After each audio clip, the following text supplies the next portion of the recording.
મોરબી મહાનગરપાલિકાની ચૂંટાયેલા સભ્યોની પ્રથમ બેઠકનું આયોજન 26 તારીખે 11 વાગે કરવામાં આવેલ છે અને એ મોરબી મહાનગરપાલિકાની નવી બનેલ બિલ્ડિંગના બીજા માળે એનું આયોજન કરવામાં આવેલ છે. તમામ સભ્યોશ્રીને એનો એજન્ડાની બજવણી કરી દેવામાં આવેલ છે અને સમયે જે નિયમ મુજબ કાયદાની જોગવાઈ છે એ મુજબ સમયસર જ એ ચૂંટણી આયોજન કરી દેવામાં આવશે અને ચૂંટાયેલી પાકને એ રીતે આવકારવામાં આવશે.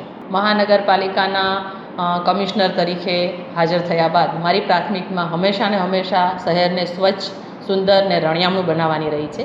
તો આ કિસ્સામાં હું વિચારું છું કે આગામી 2 મહિના આપણે એકદમ વિગરસલી સ્વચ્છતાની ડ્રાઈવને શરૂ કરવા માગીએ છીએ અને પ્રી મોન્સૂન એક્ટિવિટીને પણ આપણે ખૂબ જ ઝડપી પૂર્ણ કરવા માગીએ છીએ, જેથી આગામી ચોમાસામાં મહાનગરપાલિકાના નગરજનોને કોઈપણ પ્રકારની મુશ્કેલી વરસાદને આધારિત ના ઉપસ્થિત થાય.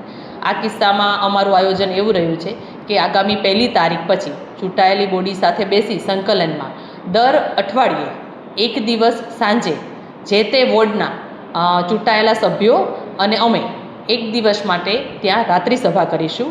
દરેક વીકમાં એક વોર્ડ લઈ અને ત્યાંના નગરજનોના પ્રશ્નો ત્યાં જ સાંભળીશું, ત્યાં જ એનો ઉકેલ લાવવાનો પ્રશ્ન કરીશું અથવા એની તૈયારી કરી અને અહીંયા આવીને અમે એને સાંભળીશું. મારી ઈચ્છા એવી છે કે નગરજનોને મહાનગરપાલિકા સુધી ના આવવું પડે અને અમે એમના દ્વારે જઈએ અને એમના જ ચૂંટાયેલા પ્રતિનિધિઓ સાથે જઈએ, એવો એક મારો અભિગમ છે.